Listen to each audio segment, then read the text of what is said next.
اس video میں اس سوال کا جواب تلاش کیا گیا ہے کہ 1881 میں جب مصر کے مشہور فرعون رمسیس دوم کی لاش دریافت ہوئی تھی، یہ کیسے ثابت ہوا کہ یہ وہی فرعون مصر تھا جو حضرت موسیٰ علیہ السلام کے دور میں دریائے نیل میں غرق ہوا تھا؟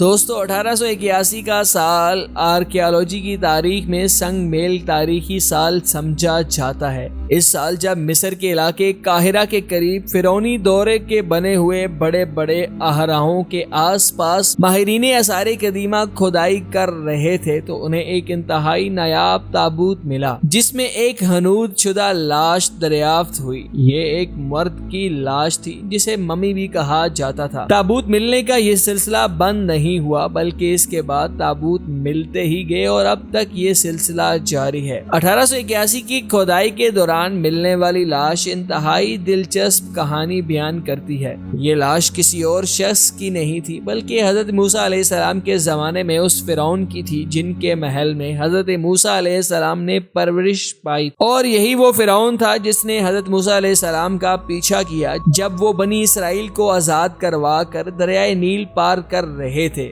یہ فرعون دریائے نیل میں غرق ہو گیا تھا۔ اللہ تعالیٰ نے قرآن کریم میں بھی اس واقعے کا ذکر کیا ہے اور ساتھ یہ بھی ذکر ہوا ہے کہ وہ ظالم فرعون جس نے بنی اسرائیل پر ظلم کیے تھے اور غرق یاب ہو گیا تھا، اس کی لاش ابھی تک نشان عبرت کے لیے خدا نے فناہ نہیں کی۔ ناظرین، یہاں یہ بات سمجھنے کی ہے کہ قرآن پاک تو 1400 سال پہلے نازل ہوا تھا اور فرعون مصر کی لاش صرف 140 سال پہلے دریافت ہوئی ہے۔ تو اس درمیانی عرصے تک کتنے ہی منافقوں اور کافروں نے اعتراض کیا کہ اگر خدا نے فرعون مصر کی لاش کو محفوظ کر رکھا ہے تو وہ کہاں ہے؟ مصر سے اب تک 50 شاہی افراد کی حنوط شدہ نعشیں دریافت ہو چکی ہیں جن کے ادوار معلوم کرنے کے لیے کاربن ٹیسٹ کیے گئے ہیں اور ہر حنوط شدہ لاش کی عمر دریافت کی گئی ہے۔ فرعون رمسیس دوم حضرت موسیٰ علیہ السلام کے زمانے کا فرعون تھا۔ اس فرعون کا دور اقتدار 13ویں صدی قبل مسیح میں 1279 قبل مسیح سے شروع ہوا اور 60 سالوں یعنی 1213 قبل مسیح تک اس کے غرق یاب ہونے تک جاری رہا تھا۔ اس فرعون کی 100 اولادیں تھیں۔ آرکیالوجسٹ نے جب اس ممی کے کاربن ٹیسٹ کیے تو انہیں معلوم ہوا کہ یہ ممی 1213 قبل مسیح کے لگ بھگ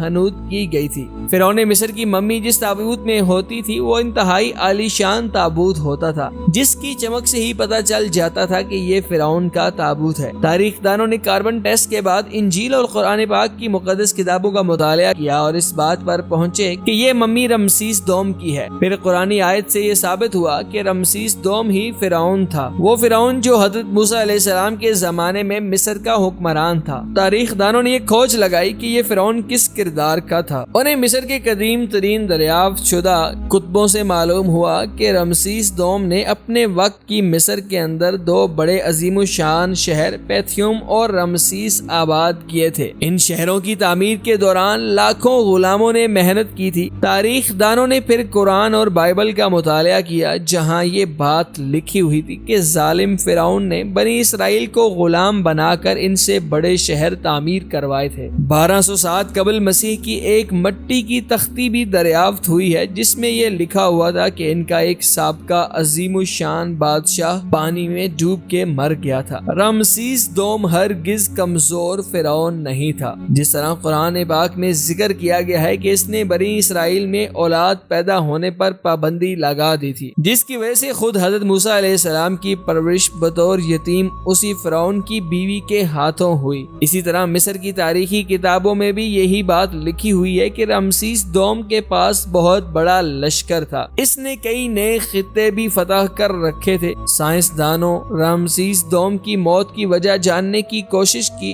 اگر یہ وہی رمسیس دوم ہے جو پانی میں غرق یاب ہو کر مرا ہے تو پھر لازمی اس ممی کی موت کی وجہ بھی پانی ہوگا۔ اس کے لیے بھی کئی ٹیسٹ کیے گئے جس سے معلوم ہوا کہ اس ممی کے اندر چند ایسے اجزاء پائے گئے تھے جو صرف دریائے نیل کے پانی کے اندر موجود ہوتے ہیں۔ یہ ایک زبردست ثبوت تھا جس کے بعد اعلان کیا گیا کہ یہ ممی رامسیس دوم کی ہے، جس کے بعد تقریباً 90% تاریخ دان اس بات پر متفق ہیں کہ یہ لاش اسی ظالم فرعون مصر کی ہے جو ایک وقت تھا کہ معاذ اللہ خدائی کا دعوے دار تھا، پھر قدرت نے اسے عبرت کا نشان بنا کر رکھ دیا ہے۔ بے شک خدا قادر مطلق ہے۔ اسی کے ساتھ محمد علی اور پوری ٹیم کو دیجیے اجازت۔ اللہ حافظ۔